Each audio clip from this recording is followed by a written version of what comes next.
거주민들이 살고 있습니다. 옆에서 또 그냥 한테 치우고 이 회사는 여러분이 주인이라 해놓고 진짜야만 아는 건 아니고 주인은 물론 아시지 열심히 일하는 뜻이야. 결혼을 통해서 자기 삶을 바꾸고 사회를 더 나은 사회로 만들었고 지금까지 결혼이라는 게 가장 적었다.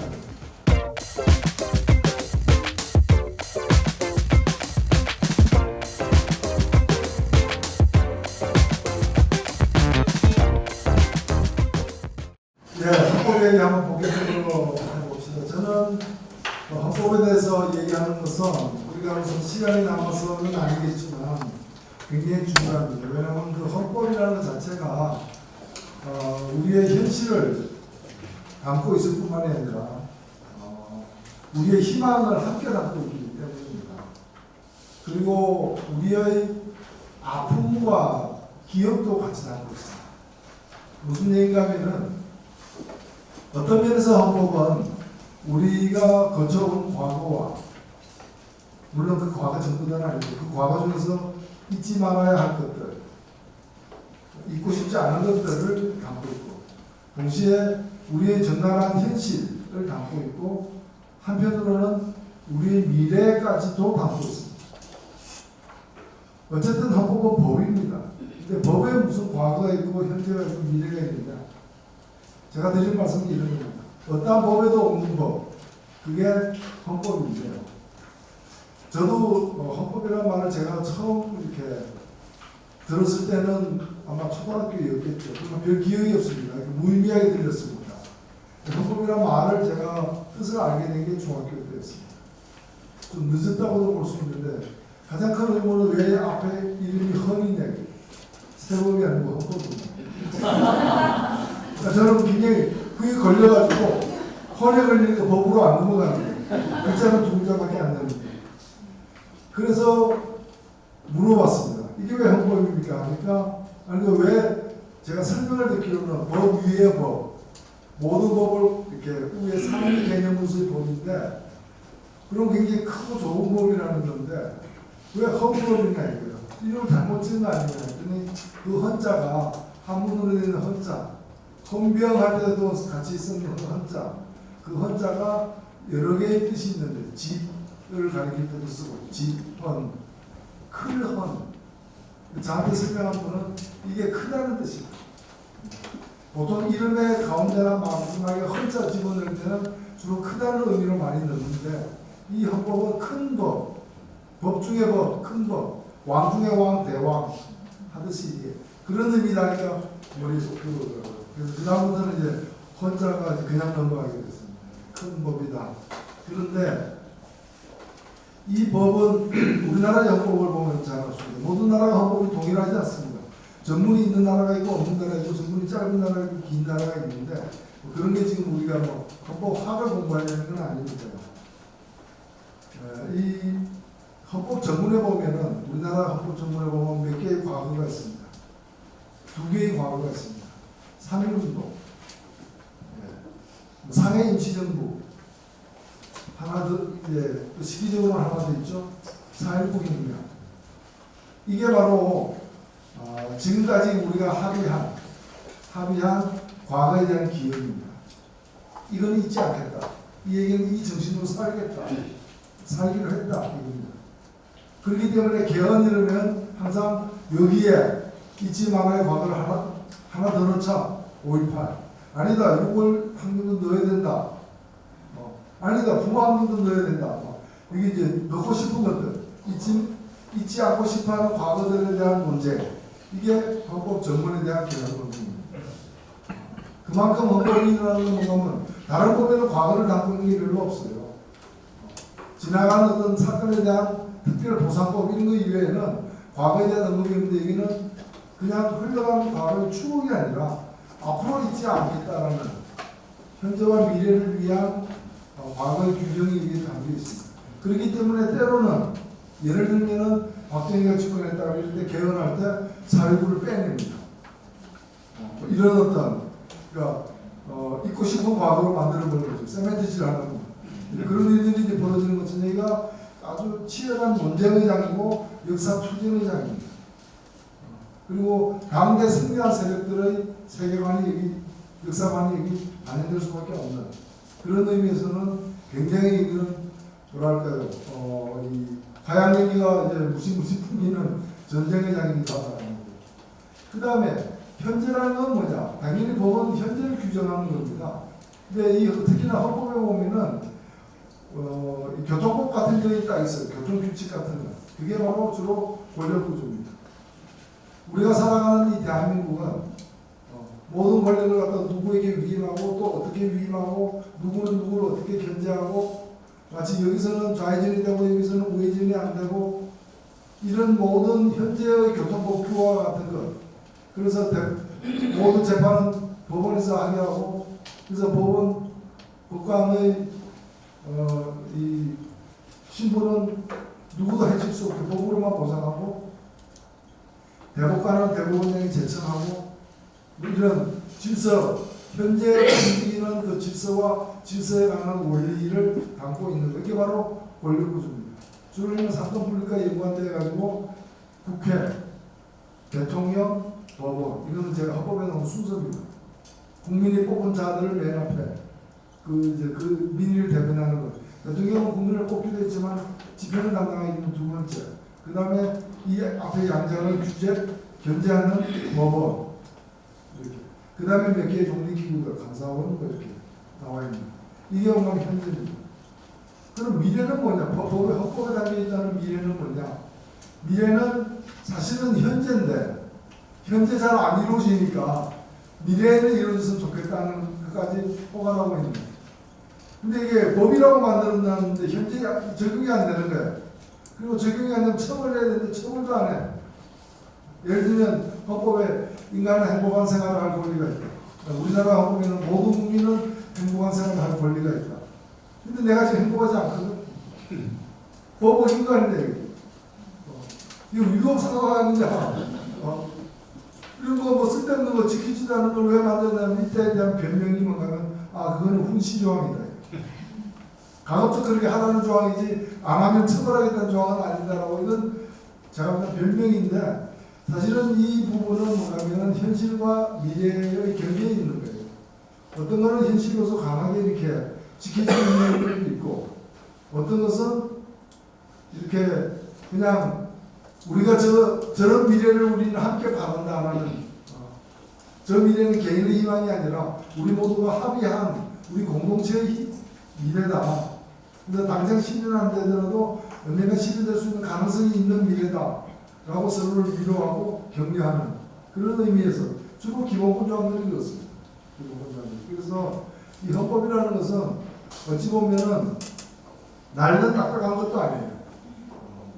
그리고 우리 전부 다의 개인에 관련된 것이라기보다 우리 전부 다에 관련된 그런 거예요. 근데 이 헌법에 대한 이미지는 제가 지금 말씀대로 그런 이미지를 갖고 있는 사람은 대한민국 국민은 별로 없어요. 좀 다른 이미지를 많이들 갖고 있습니다.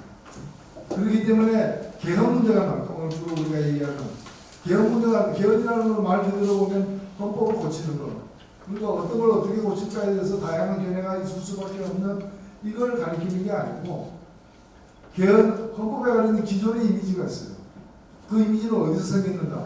바로 대한민국에서 살아오면서 지난 70년간 살아오면서 대한민국에서 겪었던 많은 일들, 특히 헌법과 관련해서 겪었던 일들이 헌법에 대한 이미지로 형상화되어 있는 겁니다. 이걸 우리가 정확하게 좀 알 필요가 있습니다. 알아야 이걸 극복할 수 있습니다. 근데 헌법에 관한 이미지는 어떻게 생겼는가? 개헌, 헌법을 고치는 일 때문에 생겼습니다. 그러니까 언제 몇 번 개헌했는가? 9번 개헌했습니다. 몇 번 성인 수술했냐? 9번 했냐? 어땠느냐? 대체로 결과가 안 좋아.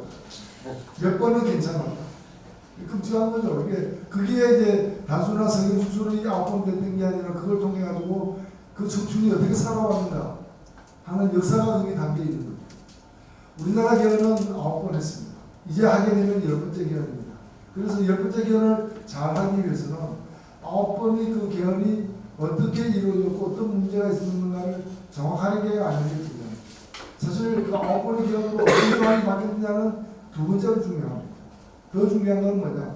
그 개헌의 배경, 과정 이런 것들.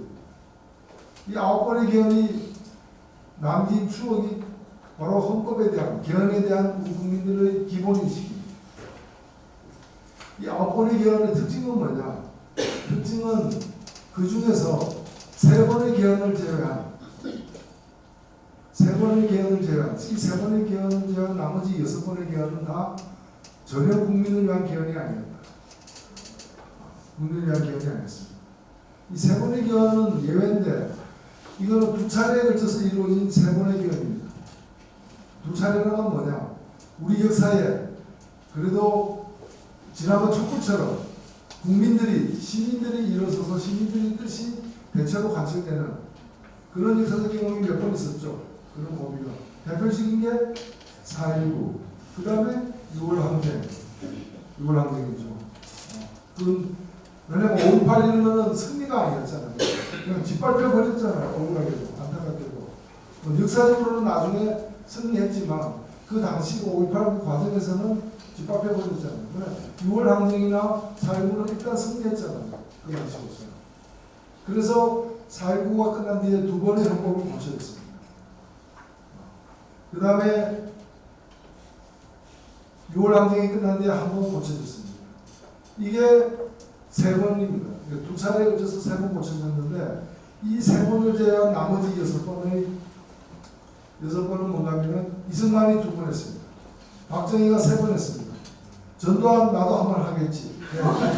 그렇죠. 나도 독재자인데. 그래서 3명의 독재자가 2번, 3번, 한 번 했습니다. 참으로 재미있는 것은 이 독재자가 한 개헌은 그때마다 사정이 달랐기 때문에 내용도 달랐지만 공통점이 있습니다. 이 6번 다 불법적으로 했습니다. 헌법을 고치는 일이야말로 헌법적 절차, 헌법과 법에 규정된 절차에 따라 고쳐야 되는데 이 6번이 다 탈법 불법이었습니다. 탈법 불법. 그래서 이 6번 다 별명이 붙어 있습니다. 뭐 4.4.5 발췌개헌, 4.4.5 개헌, 그 다음에 삼성개헌, 그 다음에 유신, 그 다음에 전두환 개헌 이름도 못 붙이고 이제 이게 다 불법적이었다는 특징. 또 하나는 뭔가 이 6번의 개헌은 전부 다 권력구조로 손댔습니다. 권력구조가 완성됐습니다. 물론 다른 일 권력구조를 고치면서 엉뚱하게 다른 인심 쓰려고 그걸 이제 죄를 이렇게 뒤덮기 위해서 기본권을 늘린다거나 아니 전두환 시대에 기본권 늘리면 뭐예요? 국민투표권도 안 주면서 이 6번은 간략하게만 제가 한번 이렇게 기억하실 필요는 없습니다. 이승만이 2번을 어떻게 고쳤는가? 원래 우리 헌법은 헌법 만들 때 시대적 배경이 담겨 있습니다. 헌법의 특징은 뭔가 하면은 헌법이 새로 만들어졌다는 얘기는 무슨 얘기입니까? 그 나라가 최근에 독립했다는 얘기죠. 솔직히 얘기해서. 그렇잖아요. 그 나라가 최근에 만들어졌다. 그리고 대개 보면은 안정적인 선진 민주주의 국가들은 헌법 고칠 일이 별로 없죠. 이미 기본적으로 되어 있으니까. 그런데 대개 후진국, 독재국 이런 나라들은 뒤늦게 그 사회가 광명을 찾아가지고 헌법을 만들거나 헌법을 잘못하는 것이다. 그래서 다들 헌법 마지막 개정한 날이 언제냐 이러면 최근입니다. 최근. 우리들도 민주주의 역사가 되니까 이제는 뭐 30년 무슨 수처럼 무슨 술 보면 30년 이러면 비싼 술이잖아요. 그래도 30 years old. 지금 30년 된 거예요. 30년.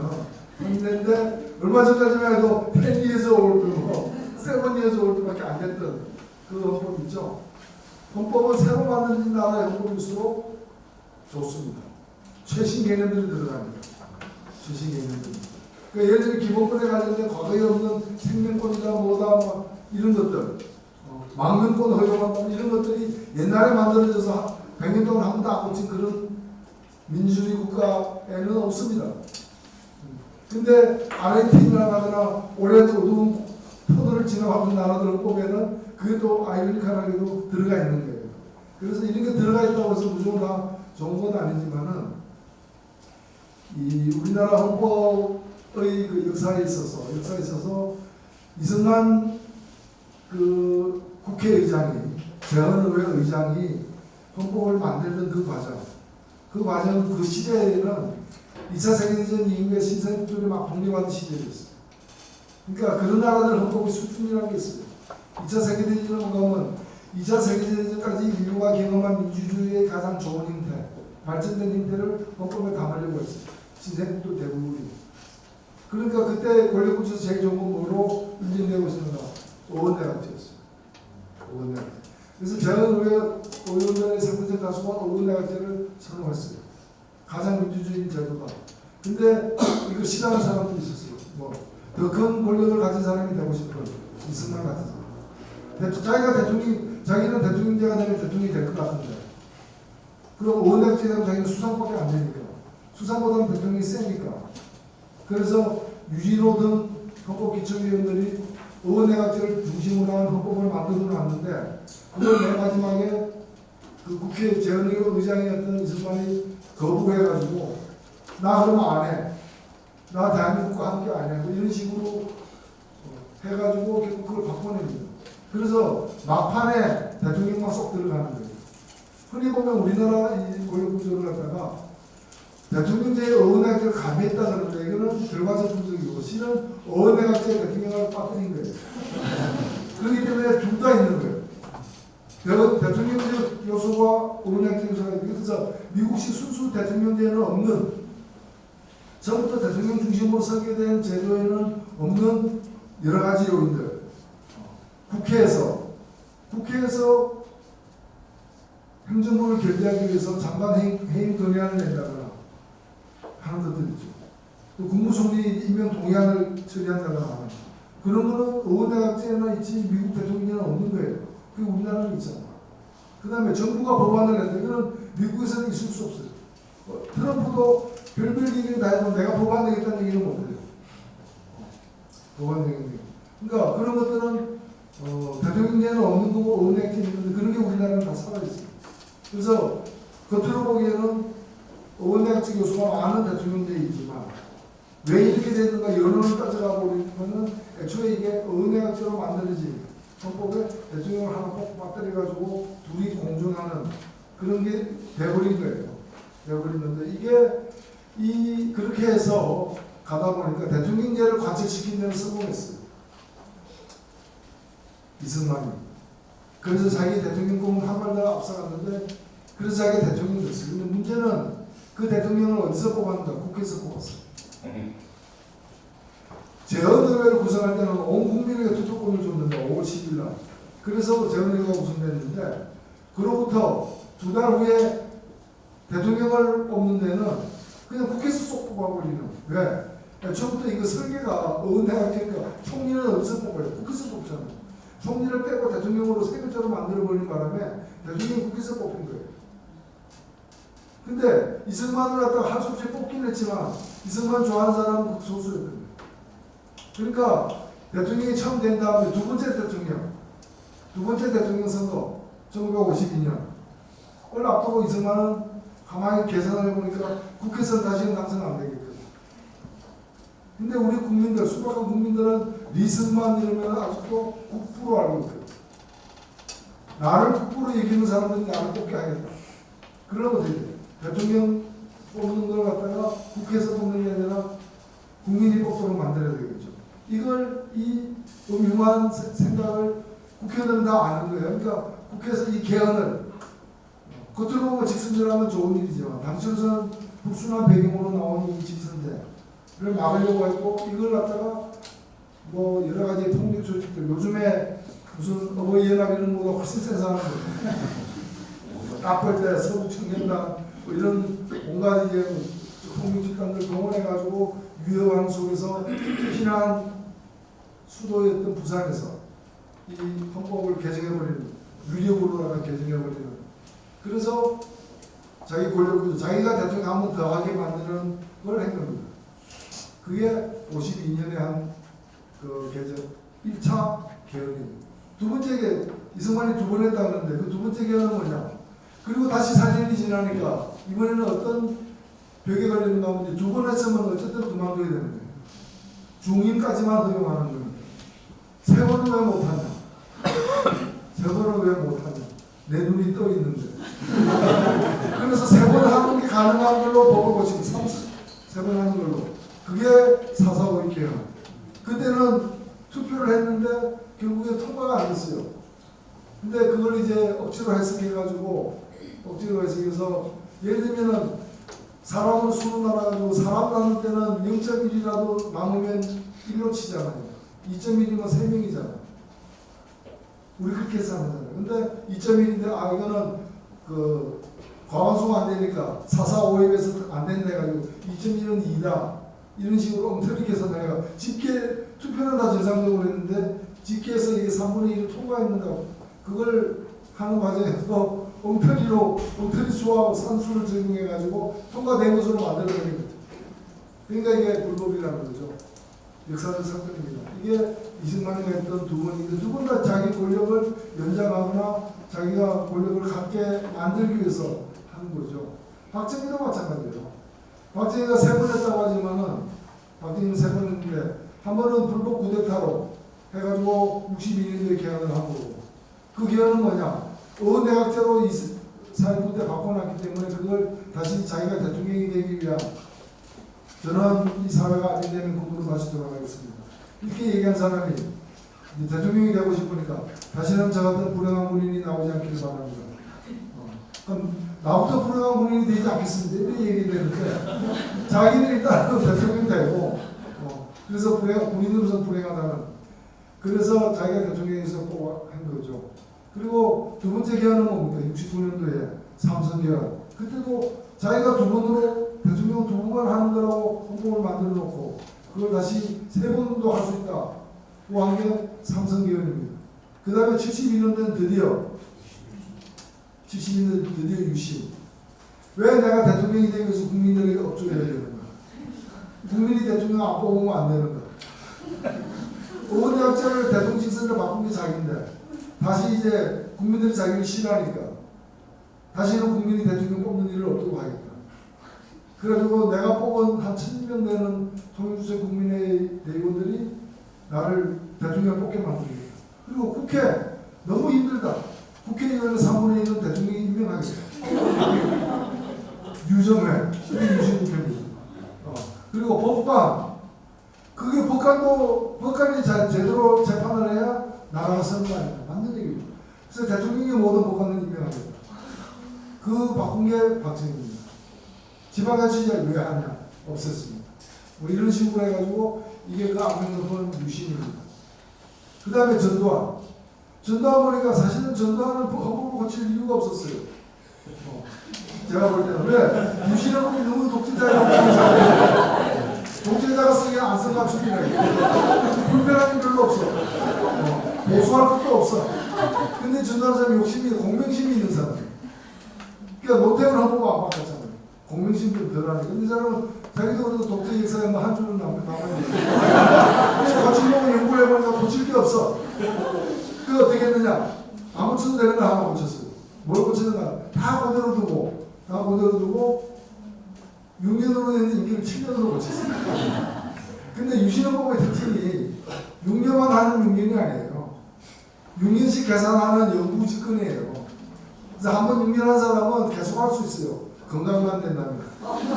왜냐하면 대통령 뽑는 기관을 자기 그 15,000명이 모여서 뽑고 통일주체는 더 적었기 때문에 그건데 자기 마음대로 할 수 있기 때문에 6년으로 되면 더 할 수 있는데 그러니까 여러 걸음 넣을 수 있는데 이 사람은 대자부터 자꾸 시키고 싶은 우리 전두환은 이걸 7년으로 바꿨어요.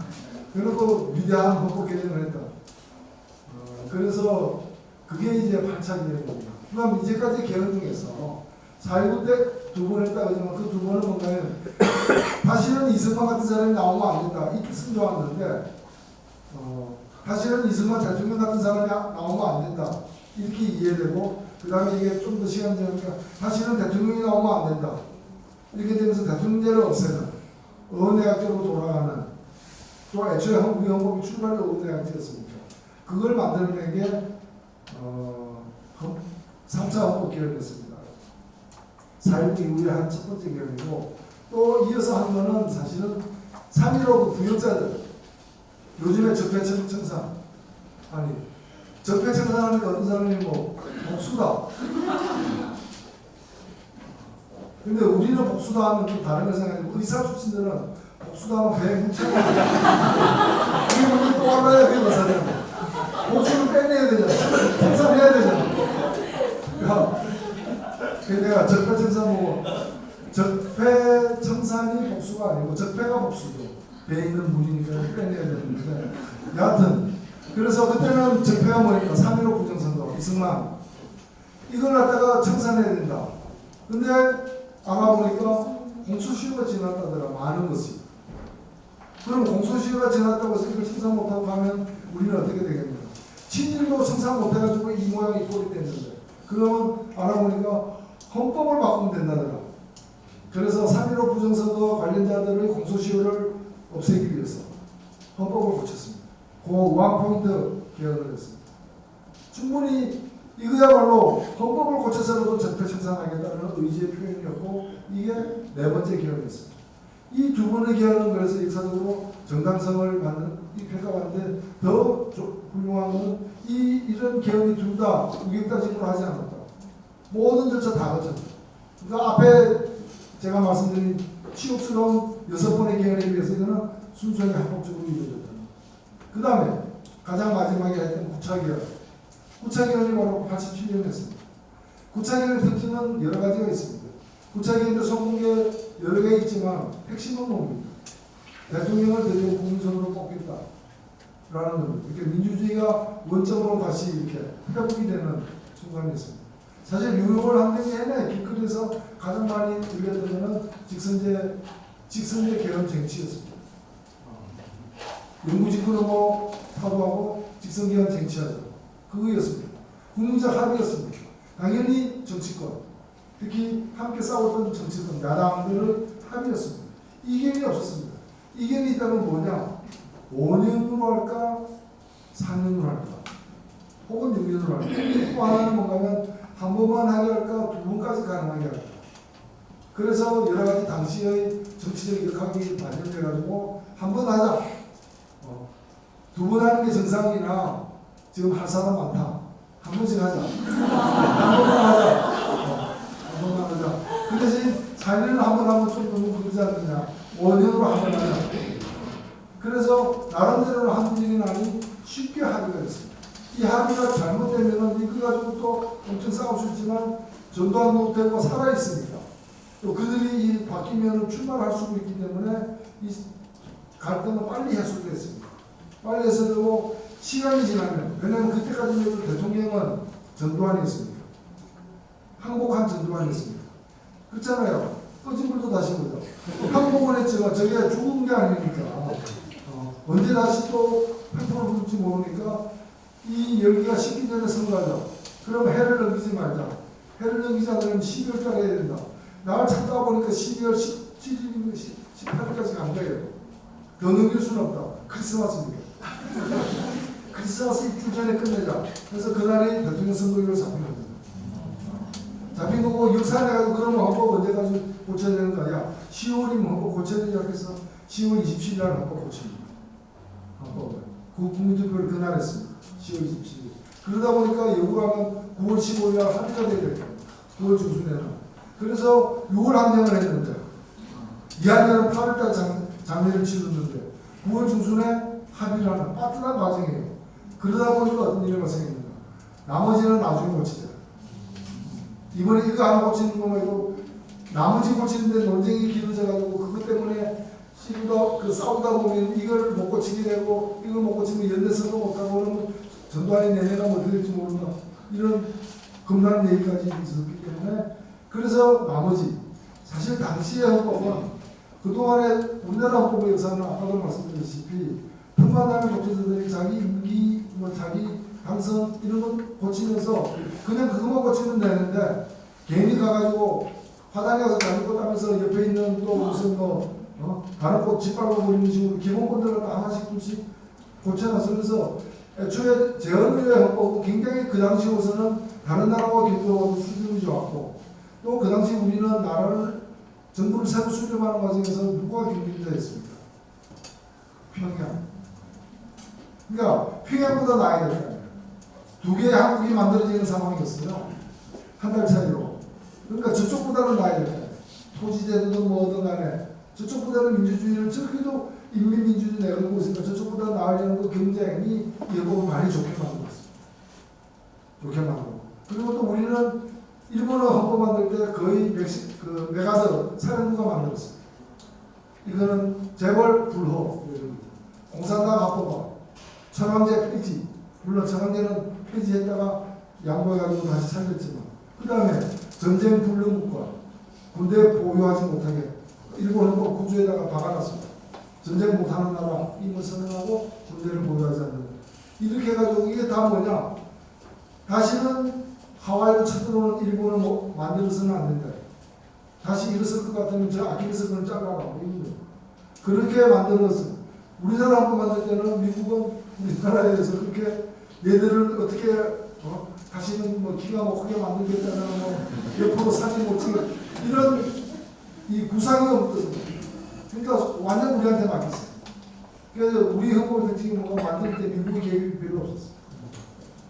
예를 들면 법률조차도 우리나라 노동법 같은 거 있죠. 53년에 통과된 거. 이건 다 메이드 인 USA입니다. 우리나라에 와 있던 미 군정청 군관들이 47년도까지 만들어 놓은 거예요. 그걸 쥐고 있다가 53년도 임시수고에서 통과시킨 거예요. 그러니까 이 법은 53년도에 만들 때 전 세계에서 가장 빛나는 노동법이었어요. 가장 힘들죠. 왜냐하면 우리나라에 왔던 문관들이 당시에 보면 거의 루즈벨트 시대의 대학을 다니, 그러니까 진보적인 조류가 확 불 때, 우리나라로 치면 한 90년대 중반까지 대학 다녔던 그런 세대 비슷하게 민주화나 진보적 개혁에 굉장히 휩쓸려졌던 사람들이 군대에 2차 세계대전 때 병역으로도 갔지만 문관으로도 많이 갔고 이런 사람들이 남아서 메가드 사령부나 우리나라 미8군에 많이 있었어요. 이 사람들이 우리나라 한 2, 3년 다스렸는데 그때 이 사람들이 여러 가지 문제도 많았지만 노동법처럼 굉장히 당시로서는 당시 국제적인 학계에서도 굉장히 최신 이론들, 개념들 이런 게 많이 반영된 노동법을 우리가 갖게 됩니다. 그래서 그 노동법이 공중에 뜬 노동법. 너무 좋은 걸 만들어놔가지고 현실하고 안 맞는 거예요. 현실에서는 저희가 할 수도 없는 거예요. 그래서 20년이나 지난 후에 그 노동법 그대로 이제 20년이 지난 후에 전태일이 노동법 좀 좋아라 라고 불타 죽은 게 이 노동법하고 안 맞는 거예요. 그 노동법 읽어보면 천국이, 현실은 지옥이.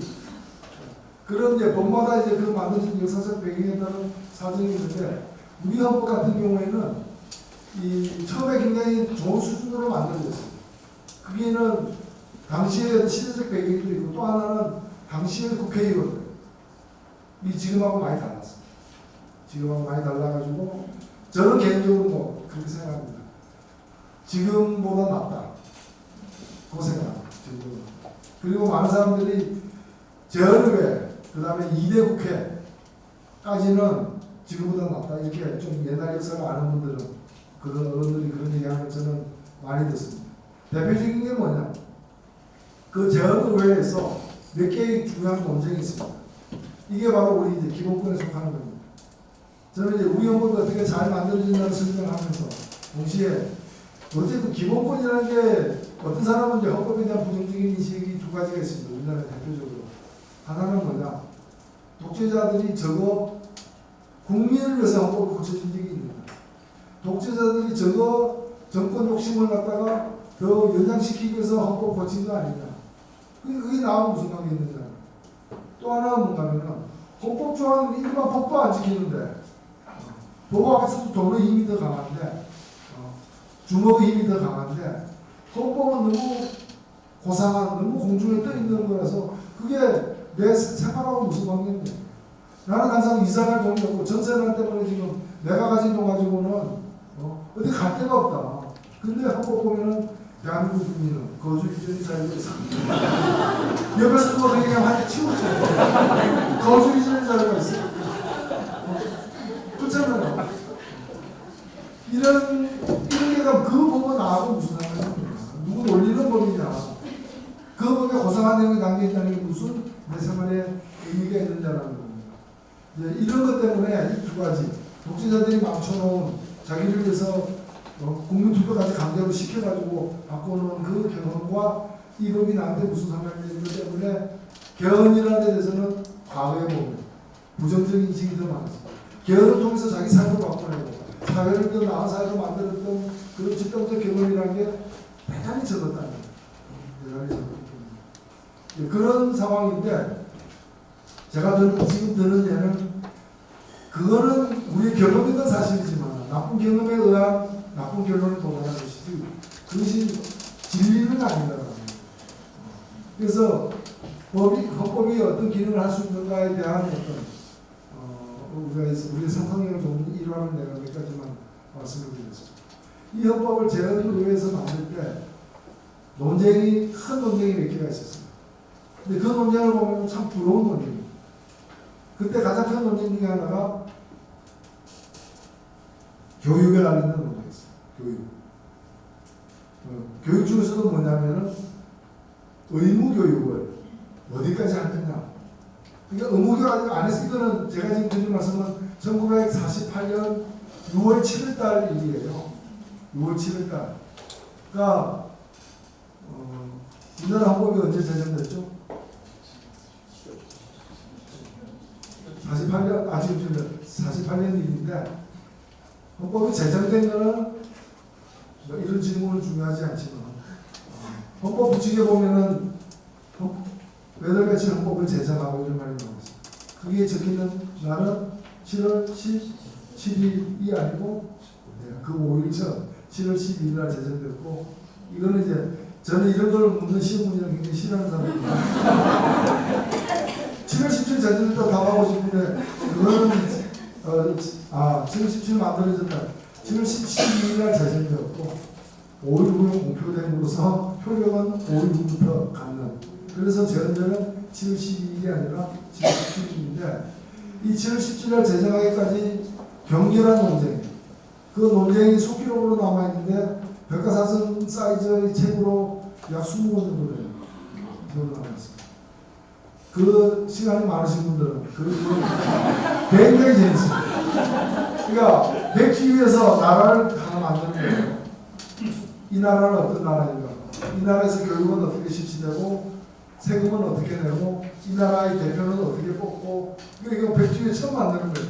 처음 만드는 거니까 얼마나 대단한 자료예요. 근데 이 교육을 어떻게 시킬 것인가를 놓고 논의를 하는데 이 쟁점이 되거든요. 크게 두 가지. 한쪽은 뭐냐? 아니 지금 천하를 봐봐. 2차 세계대전 이후에 우리처럼 이 신생국으로 나선 나라들 전부 다 중등교육. 이 중등교육이라고 하면 고등학교까지는 얘기합니다. 중등교육은 다 의무교육 무상으로 돼 있고 한쪽이 말이야 좋지. 근데 우리 지금 경제 형편을 봐라. 그게 가능하냐. 그러니까 초등까지만 하자. 이게 세게 논쟁이 붙습니다. 그러니까 소위 좀 범보수는 다 초등이고 범진보는 다 중등이었습니다. 이게 세게 붙었는데 근데 이게 비등비등했습니다. 그렇게 현격하게 차이 안 났어요. 지금 아마 이 논쟁을 지금 사람들은 그때 가서 했다면 저는 이렇게 비등비등하지 않았을 거라고 봅니다. 근데 마지막에 어떻게 했는가? 이긴 쪽은 이제 다수가 이기니까. 다수가 이기되 워낙에 그 반대쪽도 세니까 약간 양보를 해가지고 글자 3개가 들어갔습니다. 적어도 초등학교. 처음에는 초등학교까지 이거는 적어도 최소한 초등학교니까 경우에 따라서 늘리는 게 가능하다는 암시를 주는 적어도랑 부사가 하나 들어가는데 그 부사가 지금도 살아있습니다.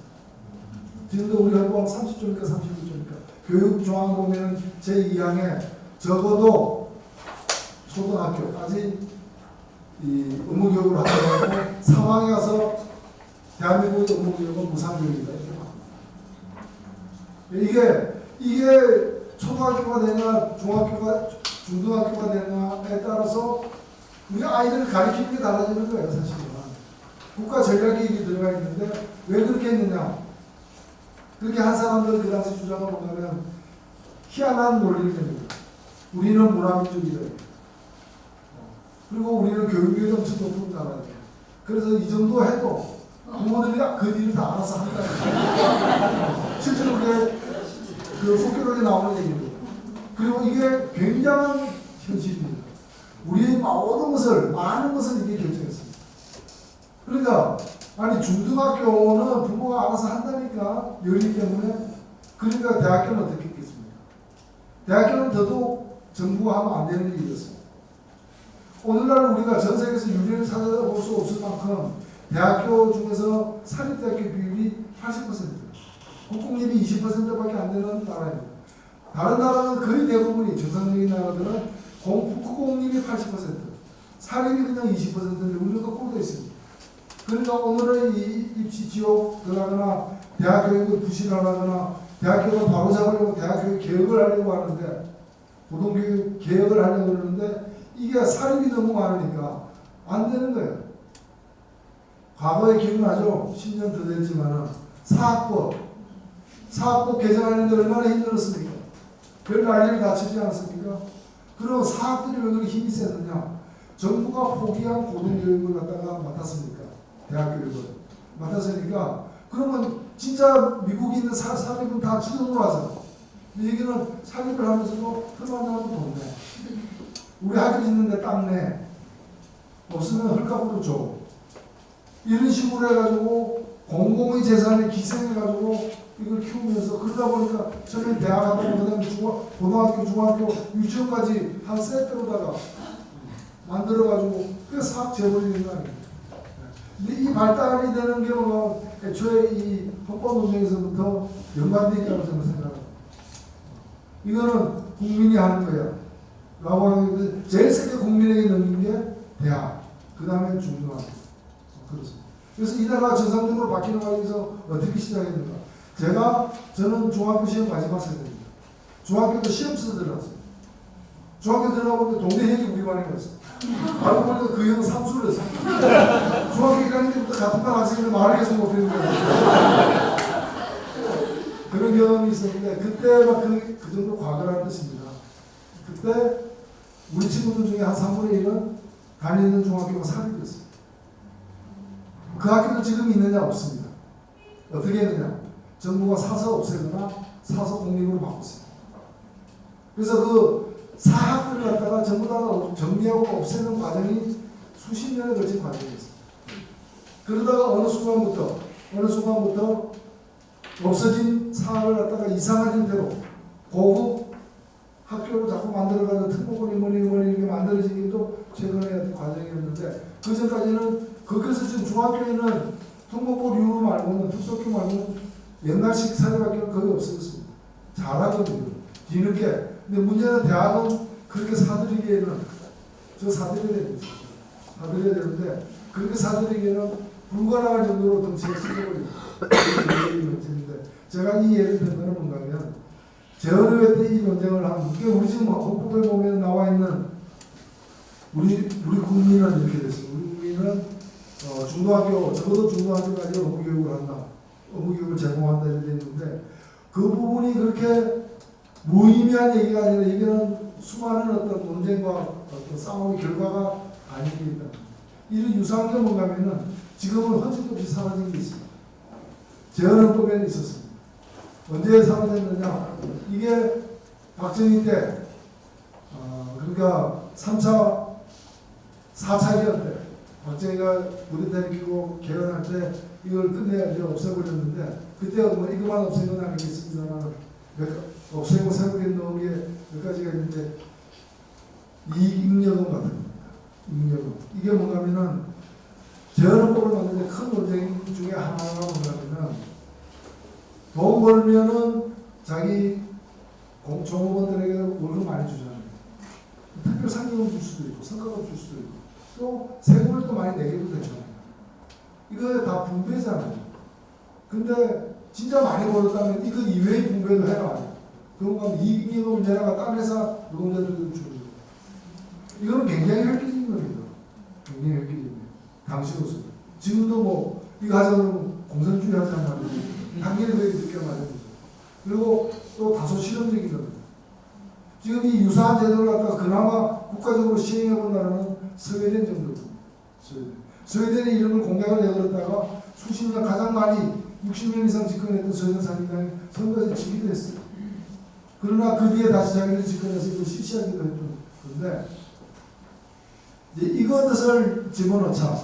노동의 주장은 두 개였습니다. 이것도 집어넣고 이익잉여금도 집어넣고 또 하나는 뭐냐?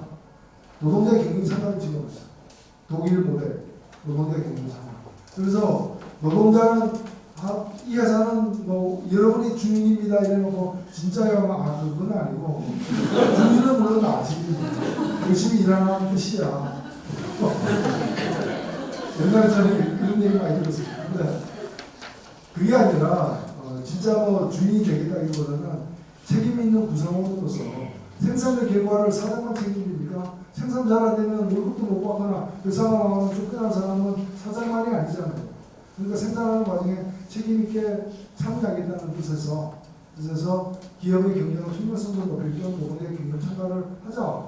독일은 그게 법제화돼가지고 헌법은 아니지만 다 돼 있습니다. 그 유명한 사례죠. 우리나라도 그것이 도입돼야 된다고 많은 사람들이 주장을 했습니다. 근데 이제 경영계 입장이 또 완고하기 때문에 경영계는 둘 다 반대를 해요. 그거는 어때요? 둘 다 느낌이 있는데 하나만 넣자. 너는 뭐 넣을래? 당시 대한노총에서 하나만 넣는 다음에 이익잉여금을 넣어요. 저는 그때 이거 다 지나간 일이니까 평가에 지나지 않습니다만 그때 잘못했다고. 둘 중에 하나를 넣어야 된다면 이익잉여금보다 노동자 경영 참여를 넣었어야 됐다. 그런데 왜냐면 이익잉여금 이거는 넣고 자세한 법률로 정한다 이러는데 이게 실현되려면 법률이 있어야 될 거예요. 그 법률은 이 조항이 헌법에서 없어질 때까지 한 번도 그 법률이 만들어지지 않았다는 거예요. 심지어는 만들어지는 시도도 없었다. 그러니까 너무 센 거예요. 당시 우리 수준에서 감당이 힘든 세고 멋있는 세지만 멋있는 걸 하나 놓고 멋있다. 우리 멋있는 거 하나 넣었다. 이거 넣은 나라 별로 없다. 그래놓고 이제 그게 실현이 안 되는 뿌리 없는 식물처럼 말라서 결국에는 박쟁이에서 청소가 되는 그때 경영참가라도 넣었으면 그래도 모든 기업은 아니지만 일부 큰 기업에서라도 공기업에라도 참여가 이루어지면서 뭔가 좀 이렇게 생산 현장의 건전성, 경영의 어떤 건강성 이런 게 확보될 수도 있지 않을까 생각합니다. 그리고 이런 것들이 돌이켜 보면은 우리 헌법에 그냥 독재자의 어떤 권력 현장의 욕심이 아니고 산물로만이 아니라 우리 생활을 바꿀 수 있는 것은 중요한 도구가 될 수 있다는 점을 가리키고 있습니다. 이제 결론으로서 그러면 우리의 개헌은 어떻게 돼야 되는가에 대해서 간략하게 제가 조항 하나하나에 대해서 그렇게 설명을 안 드립니다. 왜냐하면 기본국가 관련된 조항에 있어서 진보적인 학계라거나 또 진보적인 생각하는 사람 사이에서는 큰 논란이 없습니다. 큰 논란. 물론 세세하게 들어가면은 토지 공개념을 어떻게 반영할 것인가라거나 또는 성평등을 어떻게 실현시킬 것인가, 차별금지를 갖다가 어떻게 조분화할 것인가, 어떤 걸 헌법에 넣고 어떤 거는 법률로 내릴 것인가, 인에 대한 차이, 세세한 차이는 있지만 기본 생각은 별로 차이가 없습니다. 다만 우리 사회 구성원들 사이에는 심각한 몇 개의 문제가 있습니다. 특히 어떤 문제가 있냐면 여러분 잘 아시다시피 성차별 문제, 성차별 없으면 좋은 거 아니에요. 근데 이 문제에 대해서 특정 교파를 중심으로 해가지고 굉장히 어떤 오도된 인식을 갖고 과도하게 경계를 저항하는. 그래서 이게 논쟁이 되면 다른 모든 헌법적 쟁점 사례도 그냥 이거 하나만 가지고 개헌 하냐 마냐 가지고 되는 우리가 있고 최근에 개헌 지방 토론회, 순회 토론회에서 그런 일이 벌어졌죠. 그걸 준비하고 있는 저도 국회 개헌특위 소속이니까 사람들이 안 오고 그냥 정부와 우리들끼리 있으면 이 욕 들을 텐데 지방 순회하는 이유는 국민들에게 관심과 참여를 도모하는 건데 이거 일반인들이 잘 안 올 것 같으니까 걱정을 했습니다. 근데 가보니까 가는데 이제 저한테 전화가 왔습니다. 들어올 때 조심하세요. 버스가 500대가 있습니다. 무슨 500대 과장하지 말라고. 그랬더니 아니야 다를까 주차장도 꽉 차 있고 부산시청 어디서 동원을 한 거죠. 그래서 이 문제에 대해서 사회적 감정이 예민하게 되어 있습니다. 그리고 이거는 그 교파가 주장하는 얘기는 망명권 확대라거나 난민 같은 거 쉽게 받자 이런 거 전부 다 이슬람 국가 만들 거냐. 그래가지고 굉장히 최근에 토끼꾼 개념과 반대적인 방향으로 이제 일각이지만 여론조사는 그런 쟁점이 있는 것 제외하고는 대부분에 관해서는 이 기본권과 관련해 가지고는 우리가 이 시점에서 헌법이라는 게 한번 지금 수만 년 가는 건 아니기 때문에 이 시점에서 사회적 합의의 면적을 넓히면서 또 지금보다는 좀 나은 가치, 나은 지향, 나은 공동체가 가능하도록 우리가 얘기했던 이게 나라냐라는 이 정도 되면 그래도 나라지라고 좀 자신할 수 있는 그런 구성을 만드는 데는 디자인을 어떻게 할 것이냐. 예, 이게 사실은 관건입니다. 이게 하나의 대목이 있고요. 또 하나는 지방자치. 우리의 지방자치는 뭐 평가마다 다르긴 하겠지만 저 같은 사람의 경우에 보면 3분의 1 정도 완성된 자치입니다. 그러니까 집을 짓다가 한 3층짜리 집 지으려고 집 짓다가 그냥 1층만 짓고 나머지는 돈도 없고 시간이 없어서 그냥 놔두고 거기서 살고 있는 거예요. 이게 완성된 게 아닙니다. 사실은. 그래서 이 지방자치가 물론 한 번에 제도 하나로서 완성에까지 이르기는 쉽지 않지만 다른 나라에서 수백 년에 걸쳐서 이렇게 형성되고 만들어졌던 지점을 생각한다면 그래서 이 지방자치를 지금보다 강화하는 그래서 지방자치 단체라고 되어 있는데 이번에 이걸 아예 지방자치 정부로까지 올릴 거냐. 그럼 정부로까지 올리려면은 최소한 정부라고 부를 수 있는 그 권한은 어디까지 확보해 줄 거냐. 직접 세금을 걷게 만들 거냐. 직접 징수할 수 있는 권한은 일자리 지금은 거둬가 주잖아요. 대부분은 뭐 전부 다는 아니지만 대부분을 세금. 그리고 그러다 보니까 어떤 경우에는 지금 저도 지금 그 지역 교육이면 제가 국비를 얼마큼 따오느냐가 제 선택표예요. 제가 지난주 금요일날 17억짜리 하나 따가지고 초등학교 다목적 채권 하나 지금 17억. 그걸 국회의원 못 따고 하는 거예요.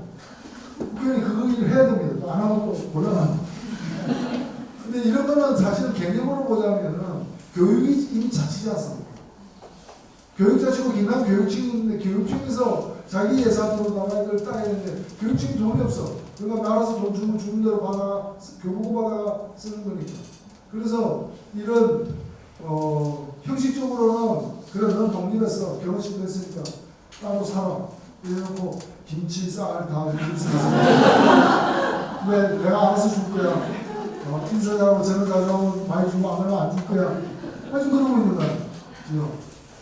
그러고 있는 게 오늘 현실이기 때문에 이 세금을 그러니까 돈이 있어야 되잖아요.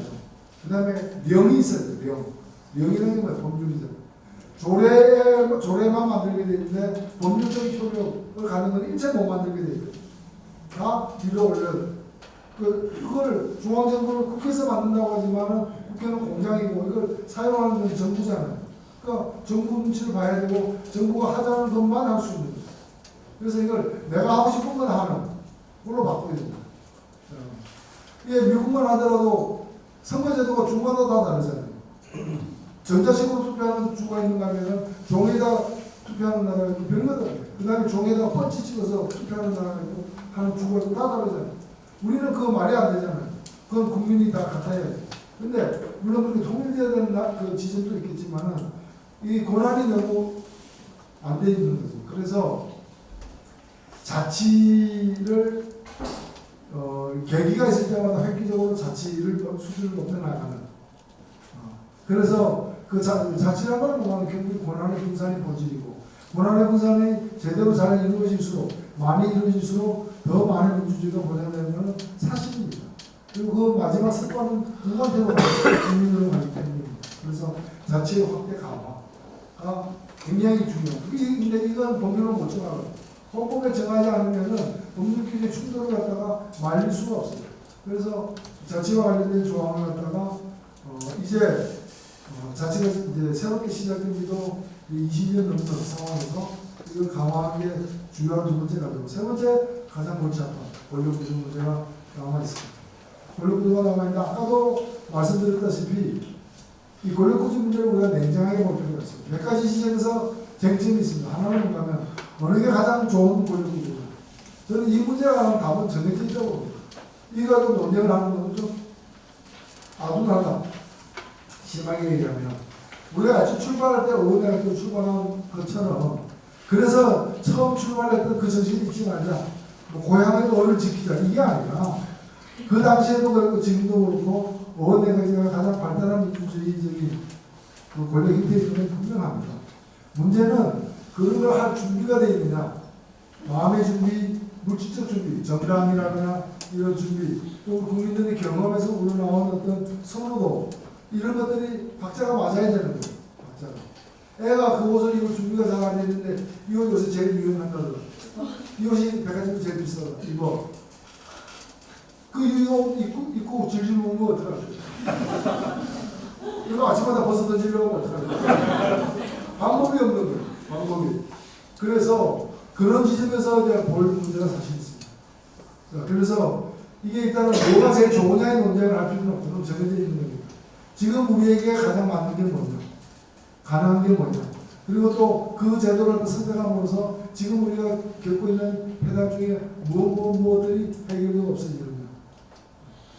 흔히들 지금 그래서 나오는 어떤 선택지가 요즘 세 개가 있을 거예요. 세 개가 있는데 하나는 대통령 중심제, 4년 중임, 5년 단임으로 가자는 사람도 있지만 좀 적기 때문에 제가 이제 대통령제를 고수한다는 의미에서는 4년 중임. 그 다음에 뭐냐? 애초부터 가장 좋다고 얘기된 의원내각제, 순수내각제. 그 다음에 중간에 대통령도 국민이 뽑고 총리는 실세 총리로 해서 국회에서 뽑는 이걸 이원 집중제라고 부르는. 근데 이걸 이제 이 상품을 팔고 싶은 사람들이 붙인 브랜드가 있어요. 분권형 대통령제. 대통령은 있다. 근데 권한은 분산됐다. 둘 다 말은 맞는데 분권형 대통령은 누구나 사거든요. 제일 많이 팔리는 브랜드는 뭐냐? 분권형 대통령제. 근데 과연 이게 가능하냐? 저는 이 세계 중에 저 개인 생각입니다. 정의당 생각은 아니고요. 정의당은 이런 문제에 대해서 기본적으로 의원내각제가 가장 낫지 않느냐는 생각은 적지 않은 사람의 생각이지만 지금 당장 이거 선택할 거냐에 대해서는 여러 가지 판단을 대해보자는 신중론도 많은 걸로 이렇게 저는 받아들이고 있습니다. 받아들이고 있는데 근데 이 분권형 대통령제에 대해서는 이런 일종의 사기다 이잖아요. 사기에 가깝다. 왜냐하면은 분권형이란 말이 제왕적 대통령제에서 출발해서 대통령이 제왕적으로 불릴 만큼 권한을 많이 갖고 있기 때문에 그 분산한 결과가 분권형이라고 얘기한다면 4년 중인데도 분권형이 될 수 있다. 분권형. 그러면 대통령의 권한을 분산하는 것이 꼭 실세 총리 만드는 것 아니냐? 그건 아니다. 여러 가지가 있잖아요. 지금 대통령이 검찰총장 임명하잖아요. 개헌특위 같은 데서는 검찰총장 다른 나라처럼 대통령이 임명하지 못하게 해서 그런 얘기도 많아요. 독일 검찰, 우리나라 검찰처럼 욕 듣거나 저거는 쓸모없으니까 공수처 만들자거나 사안마다 특검 만들자거나 불신받지 않아요. 굉장히 신뢰받습니다. 제가 직접 물어봤어요. 우리나라에 온 독일 대사가 독일 검찰 출신이에요. 그 사람 얘기가 독일에서는 한국 검찰처럼 그렇게 검찰이 말하면 무조건 불신하는 상황이 없습니다. 제가 그래서 진짜입니까? 진짜다 이거. 진짜 한 번도 그런 적 있긴 있다 이거야. 그래서 어떤 일입니까? 2차 세계대전 끝나고 그런 일이 두 번이나 있었다. 그러니까 50년에 두 번이면 그러니까 검찰이 얘기하면 믿는 이유가 뭐냐? 검찰이 얘기했기 때문에. 그만큼 신뢰를 받고 있는 그 검찰총장 독일에 있습니다. 누가 임명합니까? 메르켈 임명 못합니다. 대통령이 손도 못 대게 돼 있어요. 그 검찰총장 보면 민간 기구가 따로 있는 거예요. 민간인도 들어가는 기구가 따로 있는 거예요. 그러니까 검찰총장이 그 지금 14년째입니까? 그렇게 장기 집권하고 있는 수사국에서 일하고 있지 않아요. 그걸 국민들이 다 알고 인정하는 거예요. 그러니까 그 검찰이 내리는 어떤 판단, 물론 나중에 이제 법원까지 거치게 돼 있습니다. 기소를 하는. 그러나 그 검찰의 판단에 대한 신뢰는 기본적으로 높습니다. 무슨 공수처 만든다 이런 얘기가 안 나오는 거예요. 집에 자동차가 하나 있는데 고장을 쓰면 고쳐야지. 이게 하여튼 고속도로는 못 올라가. 그럼 고속도로 타는 길만 있을 때마다 이제 렌트를 해. 상선 렌터카. 그러다가 이제 고성적인 어떤 고위공직자 전용 검사처럼 그래서 차를 두 대를 갖고 있어요. 이거는 사실 비정상이죠. 근데 지금은 그것도 불가피하니까 해야만 되는 상황인데 독일 같은 경우는 다르다. 그래서 검찰총장, 근데 우리는 대통령 권한인데 그게 과연 바람직한 대통령에게 도움되는 권한인가? 저는 의문이 듭니다. 이런 걸 떼내가지고 이 떼내면 의원내각제가 됩니까? 이거 떼내면 이혼 집중제가 됩니까? 아니라는 거죠. 그래서 대통령의 불필요한 권한을 갖다가 축소하는 것이 반드시 분권형 대통령을 의미하는 것도 아니고, 그러니까 분권형이 대통령 권한을 줄이는 거라면은 그 분권형은 대통령이 있는 두 가지 제도, 4년 중임제도 분권형 대통령제로 불릴 수 있는 것이고, 이혼 집중제도 불릴 수 있는 것이다. 제가 뭐 시간 관계상 많은 얘기를 자세히는 다 못 드립니다만, 이 이혼 집중제의 가장 큰 문제는 뭐냐면, 대통령은 국민이 뽑아요. 요즘으로 지금 거의 4천만에 가까운 유권자가 대통령을 뽑아요. 우리나라에서 실시한다는 거죠. 그리고 총리는 300명이 뽑아요. 국회의원 정원을 늘리면 350명이 뽑아요. 근데 대통령이 권한은 10%고 300명이 뽑은 350명이 뽑은 총리의 권한은 90%예요. 이상하지 않아요? 이거 충돌하지 않겠어요? 근데 이걸 그러면 그 말하기를 대통령은 그래서 국방과 외교를 한다. 그 다음에 그러면 실세 총리는 뭐냐? 국방과 외교를 제외한 내치를 한다. 그래서 이 사람이 더 힘들어. 아니 국방 외교는 뭐예요? 우리나라에서 국방은 김정은 상대하는 거고 외교는 트럼프 상대하는 거고 세계에서 제일 센 두 명을 골잡은 사람을 상대하는 거고 이게 10%의 권리가 돼요? 그럼 미국하고 FTA 재협상하자 그런다. 아니 FTA 재협상이 뭐예요? 외치예요? 내치예요? 내외치잖아. FTA 재협상 잘못하면 농촌 망하고 이번처럼 축산 양보한다 그러면 또 젖소 키우는 사람 난리도 아닌데 그렇잖아. 다 대부분 수입해야 된다. 난리도 아니죠. 근데 그걸 갖다가 그 외교다 이렇게 얘기할 수 있어요. 그러니까 이거는 외교로 자르고 국방으로 자를 수 있는 문제가 아니라는 거예요. 그래서 자르기 어려운 걸 갖다가 잘랐다고 가정해가지고 이거는 네가 맡고 이거 내가 맡아 그러면 이게 손 같아 손. 분명히 이건 손바닥이에요. 이건 손등이에요. 그렇죠? 여러분 다 손바닥도 있고 손등도 있죠? 이 두 개 경계가 분명한 사람이 있어요. 찾아보세요. 찾아오시면 제가 찾아보니까 나는 다른 사람과 달리 손바닥과 누가 보더라도 분명한 누가지가 손바닥이고 누가지가 경계가 있다. 경계가 없어요. 이걸 가지고 외치해가지고 이걸 분권형 대통령인데 이거는 제가 볼 때는 굉장히 어려운 고도의 숙련이 된 사람들이죠. 근데 제가 볼 때는 의원내각제를 성공적으로 한 200년 정도 하는 겁니다. 그래가지고 이제 협치에 대해서 법으로는 설명이 안 되고 법으로도 해결이 안 되는 건 그냥 인간의 지혜와 그 선량한 어떤 마음과 오랜 시행착오의 경험 속에서 이 잘못하면 안 된다는 그런 대단히 고도로 성숙함 그리고 대단히 이런 수많은 사람들이 다른 이해관계를 조정할 수 있는 고도로 발달된 양식 지혜를 갖고 있는 나라에서 법 대충 이렇게 만들고 해도 대충 운전이 되는 근데 이걸 주장하는 사람들은 다 뭔가면은 저는 국회 내 개헌특위위원들 중에 이 이혼 집중제를 갖다가 해야 된다고 주장하는 사람들이 공통된 논리는 뭐냐? 의원내각제가 제일 좋아요. 근데 그거는 우리 수준에 안 맞아. 따라서 이혼 집중제를 거쳐서 나중에 의원내각제로 가자. 이거는 자전거는 위험해. 언제 옆으로 떨어질지 몰라. 그래서 비행기부터 배우세요. 똑같은 거예요. 이게 비행기예요, 비행기. 고도의 실력이 필요한. 그리고 더 쉬운 게 의원내각제예요. 의원내각제. 그래서 이것을 의원내각제보다 더 편하고 쉬운 걸 생각하는 것도 오판이고. 그리고 굉장히 우리의 경험으로 와서 제대로 안정적인 권력구조로 이렇게 안착하는 것도 불가능에 가깝다고 저는 생각을 하고. 세 번째로, 진정 문제가 다른 나라보다 많은, 심지어는 미국 대통령보다 많은 대통령 1인에게 집중된 권한이 많기 때문이라면 사실은 우리나라는 권력이 많아서라기보다는 권력을 잘못 써서 생긴 폐단이 사실은 더 많습니다. 근데 이제 잘못 써서 생긴 폐단을 없애려 하다 보니까 다 없애버려. 그렇잖아요. 애가 학교 간 것까지는 잘했는데 학교를 자꾸 사고 치니까 학교 보내지 마. 그거 안 보내면 해법입니다. 그건 올바른 해법이 아닌 거죠. 그래서 이 제왕제 대통령의 폐해가 있었다면은 그걸 갖다가 없애는 구체적 방안을 중심으로 논의하면 될 일을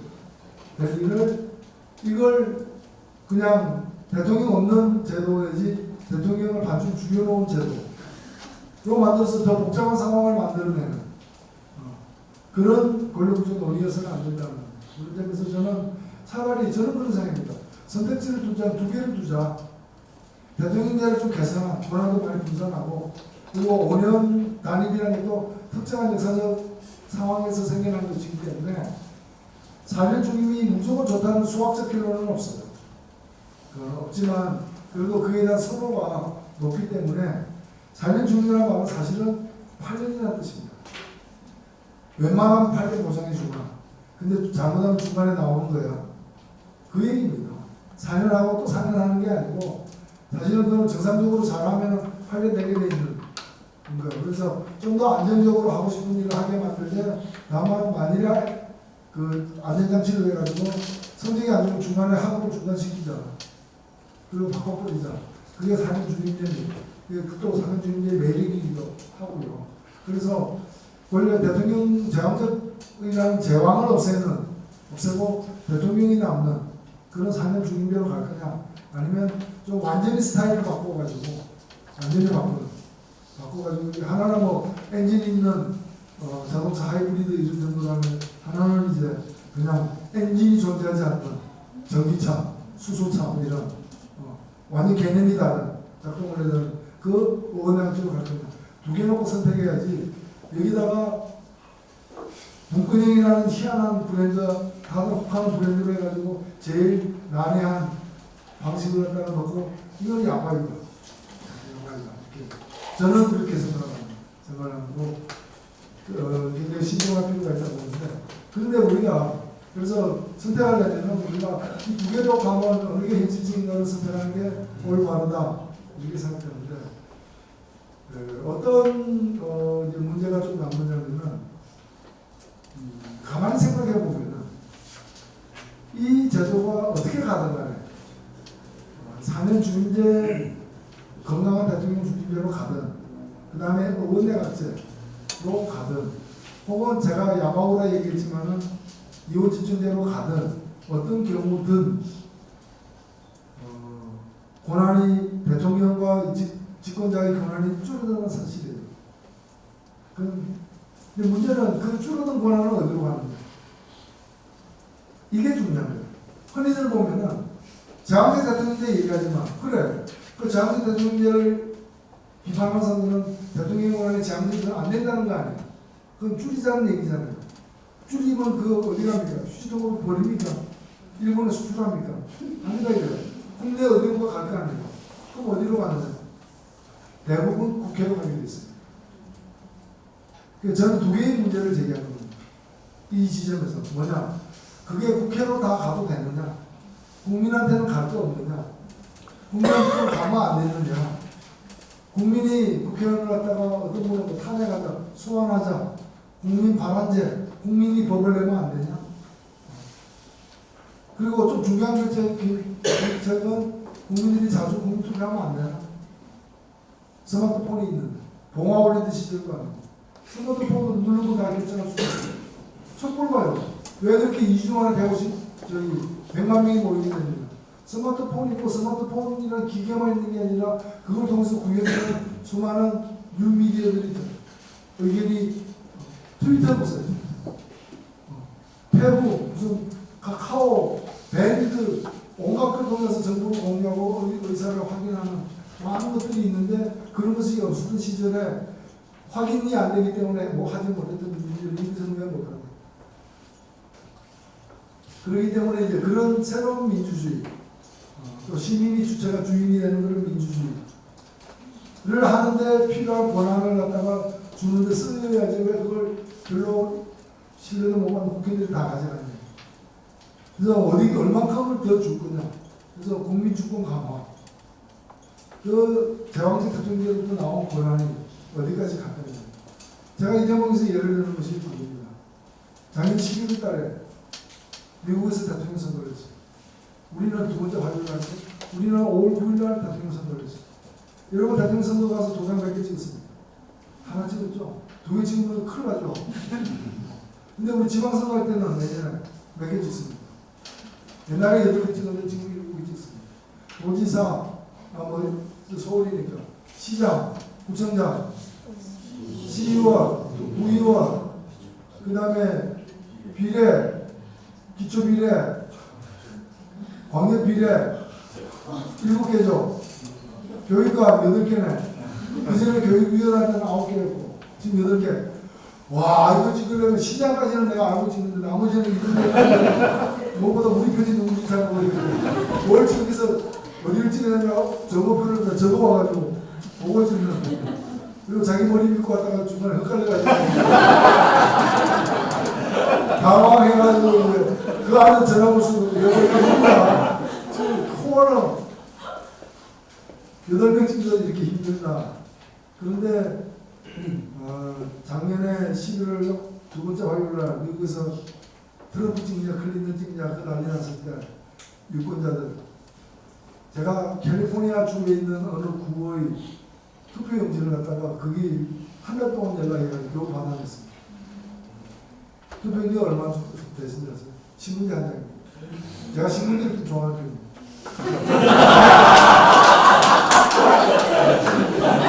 저는 모든 사이는 신문지를 신문지 한 장 신문지 한 장인데 여기에 도장 찍는 칸이 몇 개인가? 29개. 그러니까 이게 참 이거 중고등이에요, 중고등. 실제로 미국에서 투표함을 하고 나오는데 만화 같은 데도 월마트 같은 데 있는 무인투표소에 있어. 그거 다 하고 1시간 좀 있다가 아줌마는 시장 가는 거 나서 나 오늘 정말 큰일 했어. 그런 방법을 봤어. 근데 왜 이렇게 많으냐? 우리로 치면 시장이 임명하는 직책, 시위생국장, 구청장이 임명하는 직책 이런 것을 적지 않은 게 주민들이 임명하게 돼 있어. 사실 20년 전만 하더라도 서울시장 누가 임명했어? 국민이 못 보고 갔다 이게. 누가 뽑습니까? 박근혜 같은 사람이 뽑은 거예요. 대통령이 서울시장 임명하고 경기도지사 임명하고 얼마나 좋습니까? 자기 부하들, 충성스러운 사람들 다 충성하게 만들고. 지금은 서울시장이 그럽니까? 거기에 빡빡서시 들고. 왜? 시민을 뽑았기 때문에. 그 권력이 분산이, 이게 권력의 분산인 거예요. 이런 걸 다 대통령 혼자 갖고 있는 게 제왕적인 겁니다. 근데 우리나라는 대통령만 제왕적인 게 아니라 시장, 군수, 구청장 다 미국에서는 제왕적이에요. 권한을 다 갖고 이걸 미국은 그 권한을 어디다 줬느냐? 이호집중제에다 준 게 아니라 국민들에게 준 거예요. 그러니까 국민들이 29개 팀. 29개 중에서 선거마다 다른데 13개는 상한 법률도 있고 16개는 뭐냐? 정책 선택, 법률 선택. 그래서 그 제가 본 그 조항 중에 하나는 캘리포니아에 금연법을 실시한다. 이걸 실시하게 되면은 캘리포니아 주 예산이 1년에 얼마가 절감됩니까? 법에 없는 예산 절감에 관련된 내용 설명까지 있는 거예요. 그렇게 돼 있어요. 이런 것들을 더 자세히 하려면 인터넷 어디 들어가면 됩니다. 이렇게 돼 있어요. 심지어는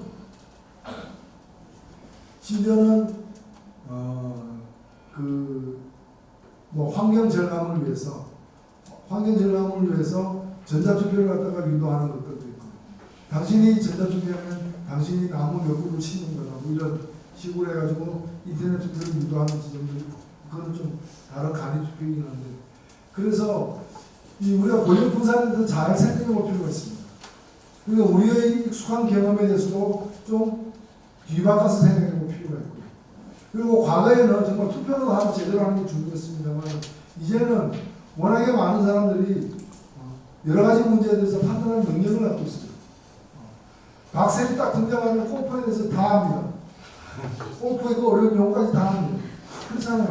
화보석이 되면 분자 세포라게 돼서 그냥 높은 지식이 그냥 분출하게 되는 우리가 박근혜 농단 사건을 보면서 많은 법률 지식이 탄핵 이런 거 헌법재판소에 대해서 속속들이 알아. 심지어는 헌법재판관 집까지 안 해. 그래서 이런 어떤 그 과거에 20년, 30년, 60년 전보다 달라진 사람들의 수준을 적절하게 우리의 민주주의의 성장에 반영하는 이게 정치예요. 정치라는 게 잘났다고 생각하는 분들 나와서 내가 제일 잘났습니다. 내가 그중에 한 명 뽑는 게 정치가 아니라 이걸 튼튼하게 만들어서 우리 국민들이 느끼고 있는 것, 바라고 있는 것들이 즉각 사회 시스템에서 반영되게 만드는 그 기술, 그게 정치인 거죠. 솔직히 정치가 해야 될 일 그건데 그건 안 하고 엉뚱한 것만 하고 알고 보니까 잘났던 놈들이 가장 잘 쓰는 놈이고 이렇게 되니까 정치가 유신이 더 높아지는 거 아니겠습니까? 그래서 제가 이제 이 두 개의 지점이 있다고 했는데 하나는 뭔가면은 그걸 전부 다 왜 국회로 넘기느냐, 그걸 국민으로 넘기는 부분이 더 있지 않아야 되는가, 그걸 구체화해서 헌법에 반영될 필요가 있다는 거고, 또 하나는 뭔가면은 좋아, 그러면 그 중에 그래도 일부는 국회로 넘길 텐데 국회는 정상인가? 모든 개헌의 최종 기결점은 어떤 권력구조를 택하든 국회는 더 강하게 되어 있습니다. 근데 지금 국회는 그럼 정상인가? 잘 꼽혀 있는가? 그러니까 새지 않는 안전한 그릇인가? 이게 이제 비어있다고 물만 자꾸 부으면 되느냐? 물 한 잔부터 이게 구멍 나버리면 어떡해? 이미 새고 있는 그릇이면 어떡해? 그러면 여기다가 물을 부을수록 다 물이 1급수로 부는데 머지않아 2급수, 3급수가 되는 그릇이라면 어떡할 거예요? 그래서 이거에 대한 점검이 필요하고, 이게 뭐냐? 국회를 구성하는 선거제도예요.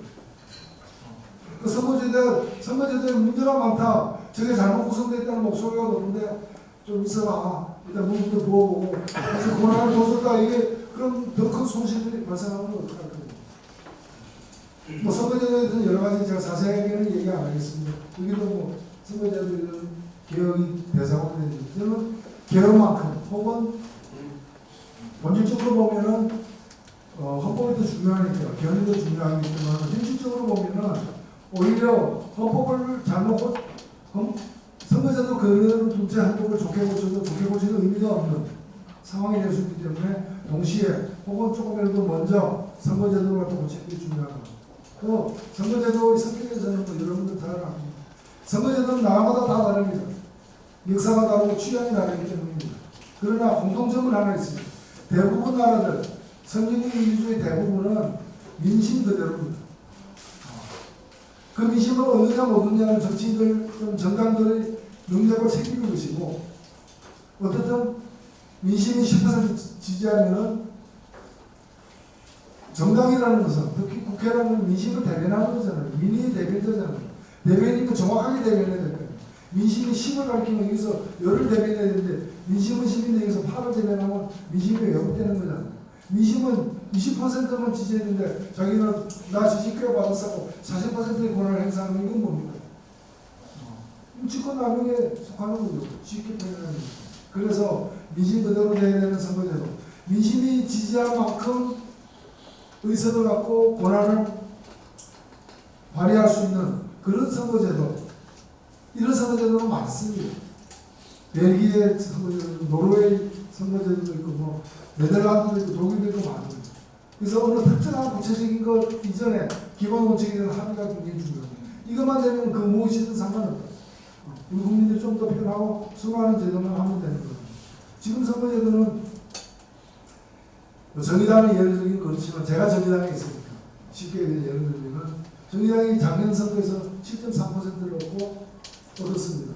뭐 그것밖에 못 얻었냐 문 닫아라는 비판도 있을 수 있지만 그래도 어렵게 이거라도 얻었다라고 생각할 수도 있는 또 적지 않은 7.4%를 얻었습니다. 그런데 그런 국회의원도 7.3%의 민심이 우리를 지지했으니까 민의를 대변하려면 국회의원은 7.4% 가져야 되는 겁니다. 독일이 그렇고 네덜란드가 그렇고 벨기에가 다 그렇게 계산이 되는 선거제도를 갖고 있습니다. 우리는 어떻게 되느냐? 그런데 우리는 해보니까 지금 300석 중에 정의당 의석이 6석입니다. 300분의 1 하면 뭡니까? 2%입니다. 분명히 7.3%를 얻었는데 2%. 정부지에 나가서 분명히 730g 없어요. 어디를 샀는데 집에하고 200g 밖에 없어요. 내가 500g 누가 가져가냐. 그건 맞아요. 이게 다른 생각이 가져갔어. 조사하면 그만 나오는 거예요. 이 제도를 그 시장에 또 갈 거냐. 그 선거제로 또 갈 거냐. 또 와서 또 730g 하고 집에 가서 200g 하면 이거 또 할 거냐? 저는 이거 하면 안 된다고 봅니다. 이거 그렇지 않습니까? 그래서 이 선거제도를 갖다가 사실은 바꿔야 됩니다. 그래서 선거제도의 개혁이 개헌을 우선한다고 저는 생각되고, 다만 뭐 그렇게 큰 일을 두 번 하기는 같이 하면 어떠냐? 그것까지도 저는 받아들일 수 있습니다. 근데 이 선거제도에 관해서 마지막으로 드리고 싶은 얘기는 뭐냐면, 뭐가 정답이냐는 들어가 있습니다. 우리나라도 양심이 있다 보니까 사실 가장 중요한 것은 국회의원 의석입니다. 두 번째 중요한 건 뭔가 정치 자금입니다. 그리고 법적으로 정해진 국민의 세금으로 주는 정치 자금입니다. 정치 자금인데, 우리가 지금 사실은 국민들이, 제가 마지막 계산을 했을 때가 국민 1인당, 이건 모든 국민입니다. 국민 1인당 정당을 위해서, 정당이라는 건 정치인의 집단이죠. 국민 1인당 정당 민주주의를 위해서 정당에게 내는 세금이 1년에 250원 정도 됩니다. 제가 몇 년 전에 계산합니다. 적지 않은 돈입니다. 돈 안 내는 사람, 내 앞에서 그 돈이 나간다고 나 그거 막고 싶어. 내 돈 가져. 저 보기 싫은 놈들 내 돈을 줘. 200원도 없다는데. 그런 분들도 많을 걸로 압니다만 그렇게 나갑니다. 그렇게 해서 모인 정치 자금이 각 정당에 배분됩니다. 그 돈 가지고 홍준표 이번에 미국 가가지고 핵좀 주소하고 그 사람 미국 가면 자기 돈 안 해요. 여러분들이 낸 돈입니다. 그러니까 우리가 그에 대해서 욕할 권리가 있는 거예요. 내 돈 내고 비즈니스하고 끝까지 가가지고 핵 달라고, 핵 없습니다. 핵 못 샀으면 돌아오지 말아야지. 핵 갖고 오겠다고 나가고 또 못 갖고 오고. 네, 그게 다 돈입니다. 근데 정의당이 얼마를 받고 있는가? 제 기억에 이 정치자금 배분에 있어서 6.7 정도 받고 있어요. 그러니까 표를 7.3 얻었으니까 6.7이면 표 얻은 만큼 돈은 받고 있는 거예요. 근데 권력은 못 받고 있는 거예요. 그럼 정의당이 7.3% 국민의 지지를 받았는데 국회 안에 와서는 2%만 발의합니다. 그런데 이 국회에서 선거제도를 바꾸지 않고 실세 총리, 내치를 갖는, 내치 권한을 갖는, 허세 대통령은 10%의 권한, 실세 총리는 90%의 권한을 갖는 그 대통령이나 다름없는 실세 총리를 갖다가 국회에서 뽑는다. 국회에서 뽑으면 이 민의가 집중돼야 되는데 정의당이 발의할 수 있는 민의는 2%다. 정의당을 지지하는 국민은 10.3%입니다. 그럼 7.3% 국민 중에 3분의 2 이상이 자기 의사가 반영이 안 되는 거예요. 그럼 국회의 권한이 강화되는 게 무슨 의미가 있어? 위험천만한 거예요. 국회에서 실세 총리 안 뽑을 때가 더 낫죠. 그렇잖아요. 이렇게 잘못 뽑힌 국회가 있는데 여기서 더 큰 권한을 갖다가 부여해버리면은 이거는 더 큰 사고가 나는 거예요. 고장난 거 고치고 그 차가 멀리 다닐 수 있게 만들어야지, 고장난 거 고치지 않고 그 차에다가 더 무거운 거 실어버리면 사고가 나는 거예요. 그렇기 때문에 국회 대항제 대통령의 폐해를 고친다는 것도 아름다운 얘기고, 국회 권한을 강화하는 것도 의미 있는 일이지만, 국회가 잘못 구성되게 만든 선거제도를 그대로 둔 채 이 모든 일을 해낸다면 위험천만하게 짝이 없는 일이죠. 그런 점에서 선거제도를 바꿔야 되는데, 사실 선거제도와 관련해서 어느 선거제도가 더 좋은 선거제도냐에 대해서는 크게 논란을 벌일 일이 없습니다. 진보적인 학자들, 개혁적인 학자들, 웬만한 정상적인 학자들은 다 합의가 되어 있습니다. 심지어 중앙선거관리위원회까지도 그 공무원들도 비슷한 안을 내놓고 있습니다. 이건 논란의 여지가 없는 일입니다. 문제는 이걸 갖다가 선택하는 과정에서 잘 올바른 합리적 선택이 안 되게끔 되어 있대요. 왜? 잘못된 선거제도로 뽑힌 사람들이 모여가지고 이 더 나은 선거제도를 정해야 되는 상황이에요. 그 사람이 자기를 떨어뜨릴 가능성이 높은 선거제도를 택하는 것은 어릴 때부터 훈련이 안 돼요. 그런 훈련 받아본 적이 없어요. 받아본 적이 없어요. 그러다 보니까 병번이 여기서 막혀요. 병번이. 그래서 저는 뭔가면은 국회의원들이 개과천선할 때까지 기다릴 수 없다. 민주주의는 그렇게 시간이 많지 않다. 그래서 어떻게 될까? 그래서 다른 나라들이 하는 방법이 있어요. 국민들이 정합니다. 그래서 뉴질랜드가 문제 많은 불비례성이 높은 선거제도를 독일식 선거제도로 바꾸는 1994년도에 이걸 국민투표에 붙였어요. 영국도 얼마 전에 그 문제 많은 소수부제를 바꾸는 걸 국민투표에 붙였어요. 뉴질랜드는 통과되고 영국에서는 부결됐습니다. 그러나 국민투표에 붙이니까 국민들이 아직 그 받아들일 준비가 안 됐다고 하면 못 받아들이는 거죠. 그리고 국민들이 받아들이면 국민투표로 정해진 그 선거제도를 결국에는 법률이니까 국회 입법 과정을 거쳐야 되니까 국회가 그걸 받아들여가지고 입법한 겁니다. 국민투표로 확인됐는데도 국회가 거부하면 그 다음에는 저 국회를 없앨 것인가 그 논의에 들어갑니다. 그래서 이걸 국민투표로 붙이면 되는 거고, 그렇다면은 내년 6월 지방선거 때 지방선거 투표할 때 개헌안도 붙이고 선거제도 개편안도 붙여가지고 안은 다 나와 있는 겁니다. 붙여가지고 둘 다 처리하면은 저는 대한민국 민주주의 30년 앞당겨진다 이렇게 생각합니다. 그래서 저는 오늘 뭐 두서명 얘기를 많이 드렸습니다. 개헌은 적폐를 생산하는 길이기도 하고 우리가 간직해야 될 과거를 명시하는 자료이기도 하고, 그리고 우리의 현실을 갖다가 잘못된 교통규칙 때문에 사고가 많이 난다면 이걸 바꾸는 원활한 소통이 가능한, 그리고 그 과정에서 가장 중요한 건 뭐냐? 가장 중요한 것은 바로 국민의 주권을 어떻게든 높일 것인가에 대한 구체적 방안을 만들어내는 것이 대통령 권한 주민의식과 더불어서 논의되지 않는다면 그 권한은 엉뚱한 대로 다 갈 것이고, 그 엉뚱한 대로 가는 권한은 그 기간을 제대로 선출하는 선거제도가 마련되지 않는다면 그야말로 안해한바 못한 개헌, 개악으로서의 개헌이 현실화될 가능성조차도 있다는 점에서 우리가 눈을 부릅뜨고 지켜봐야 되는 것도 바로 지금 참여해서 우리의 의견을 갖다가 얘기할 필요가 있습니다.